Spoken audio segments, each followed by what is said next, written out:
can I just address the stigma that book publishing companies have against AI? I see it in all kinds of places. Like people are really against it. They don't want you to use AI when publishing a book, but this is Canva. It's got multifaceted types of usage. You could create these images to turn in a draft of a book. You could use this Canva for all kinds of things. Like it's incredible. But you also can just simply type in a word like cats, and this is what pops up, little stickers. And when you watch people like Heather Cash Art. Her name is Heather Cash Art on YouTube. She's a great resource. I'd go check her out. But the thing is, she's the one that taught me this is how these books are being created right now. People aren't drawing them out. They're simply putting these little stickers with backgrounds, and she does it for people. It's kind of, I think, how she makes a living. And you can see the button right next to the purple button says generate, because you can generate your own image. That's AI. What is the difference? What is the difference between going into this amazing, extensive library of beautiful, cute little stickers of whatever it is you're looking for, a playground set, a swing set, I should say, whatever it is, cars, and seeing these little stickers you can put on a page and put little words under them. And going into AI, which is this is Grok, you can see, you have to be more sophisticated with the way in which you word. You actually have to know what image you're going for, because otherwise it will create all kinds of weird stuff. You say cats and it's going to give you a person that looks like a cat. It's really bizarre. You have to be specific. It's actually harder to get AI to create an image than it is just to go into Canva and pick out an image with the word cat. So I don't know what the stigma is about. I see what the book publishing companies have, what they're pumping out, and it's very dark, gloomy, not whimsical, very negative. The images look blurred. They look like kids are making the images, which is fine. Maybe that's what's happening. I have no idea. I do know the personal struggle of trying to get a literary agent. I know what it is to create a query letter, but it's harder if you're trying to make picture books. It has to be of a certain word count. Underneath that, like 100 to 200 word count, you're looking at making your own images, because they don't want to split the cost or whatever compensation they're going to get with the professional illustrator. They want the author to be the illustrator and the author, and they won't look at your work unless you're admitting to be so, which is fine. There are other ways to get published. But I'm just saying that even in those other ways, people are turning their nose up to AI like there's much of a difference. Did you see the images? Do you see a difference? I don't. Just saying, okay?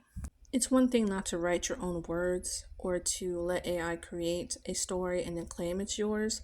That's a different thing. That's not what I'm talking about. I'm saying that there are tools here that operate almost as well, if not slightly better, depending on how you want to get specific about an image. It's Canva images, except a little bit more specific. You could even take a Canva image and take a photo of it, put it in Grok, and ask it to move the cat in a certain direction so you can see the side profile of the cat, or animate the cat, have the cat dancing, the one that we just saw that looked like stickers. You could do that. I've done this with my own paintings. I'll make one painting and I'll have AI add colors and make him move across the page and have him facing different directions of whatever it is that I'm, whatever person or being that I have in the painting. It animates it. So I don't have to spend a bunch of time making many images. I could put down a concept and have it create what it is very specifically I'm asking for. So I don't understand why we're begrudging people these specific tools that will help hone in on the artistic expression. To me, that's what it is. It's just another brush in the case of tools. It's another color of paint on a paint palette. It's just one more tool we can use to express ourselves with efficiency. And I think part of the issue is a lot of people might think the illustrators are out of the business. I don't think so. I think people can definitely see and feel the difference between something that has been made by AI and something created by human hands. And maybe it would inspire us to go back to the original forms of illustration that were a little bit more elaborate, something AI couldn't duplicate. Maybe that's what it's going to inspire us to do, and I hope so. And I believe that these book publishing companies think they're holding fast to an old, tried and true art form, but go to the local library and to the local Barnes and Noble, go to the local bookshelf of all these newer books coming out for kids. They're really horrible. There is no art being kept. It's some type of postmodern, uh, kind of grasping at abstract, scratchy images. It's really horrible. It's really taking the art out of the craft that used to make these books, these children's books, so interesting and so beautiful and so timeless. And I guess maybe the book publishing companies think we're in danger of being able to recognize what images are actually on the page again, because I don't understand what they're holding fast to. Because there's nothing there. So we can only go up from here. So why not fold in AI and have images that are cute, that are recognizable to children who enjoy their advanced platforms like the tablet? Why would they go look at a book where there are images that they could even draw better themselves? Like they could do it better. Why would they want to look at that? I don't know if they believe these book publishing companies think that if a kid sees a book that's similar to something that they're able to draw, that would inspire them to draw. I'm trying to figure out what the edge is.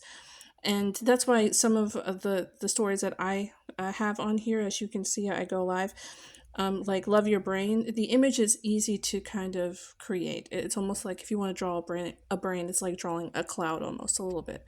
And so, yeah, there are some books that maybe the simplicity inspire kids to want to try it themselves, but I don't think that these things are what the publishing companies are thinking about.